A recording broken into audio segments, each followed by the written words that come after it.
Yeah. Why suffering? There's parts and pieces to this that get to me.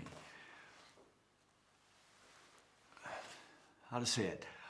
It's not like I have suffered majorly in my life. I'm not coming from a place of, oh, whoa, tragedy, this is what I've learned. It's more subtle than that, perhaps. Part of it is that I can tell stories from my family, my son, that have really moved me and really driven me. But also working both in medicine as a teacher for physicians and also as a hospital chaplain with patients myself, I've got this and this angle going on. And then there's the whole Buddhist thing, because Buddhism is sort of central. Wait a minute, I don't know if I said it right. Suffering is central to how Buddhism articulates itself. So I guess there's family, there's my work in medicine, both teaching doctors and working with patients, and then also from the Zen Buddhist side. There's just this wonderful ways in which these things interweave and interlock. And the thing that really sort of connects them most strongly is the physicality of how you face suffering. So I guess this really started, and we can circle back to this, but it started with my experience with my son. And I'll get in the mood for that story, but following that, I went right away into teaching physicians. And what struck me was how poorly prepared they were to face suffering. They're in a profession in which they're meant to alleviate suffering. That's their work, right? And yet, in some ways, they do it so poorly. I mean, there's the unusual physician who just has the gift, and they're to be deeply honored and respected and revered.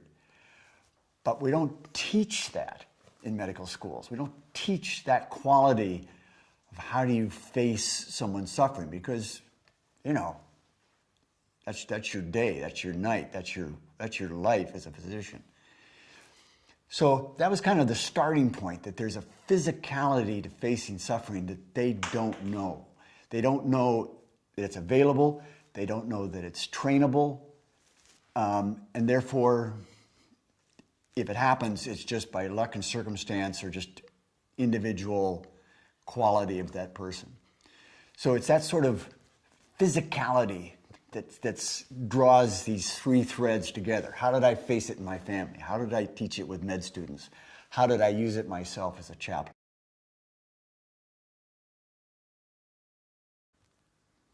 Yeah.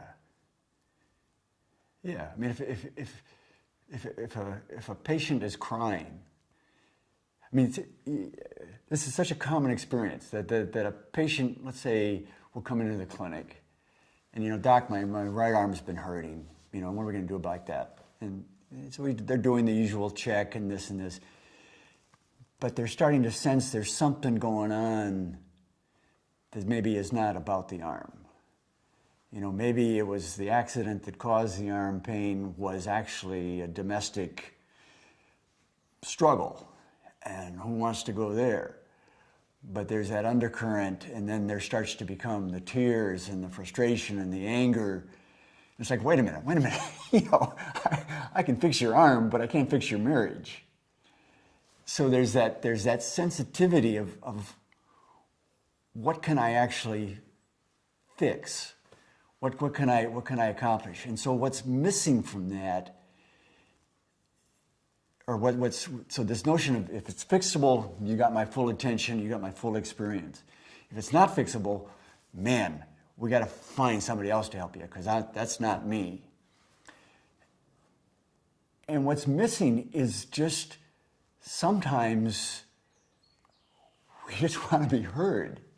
It's like, I'm not telling you this so you can fix my marriage. I just need to get it out.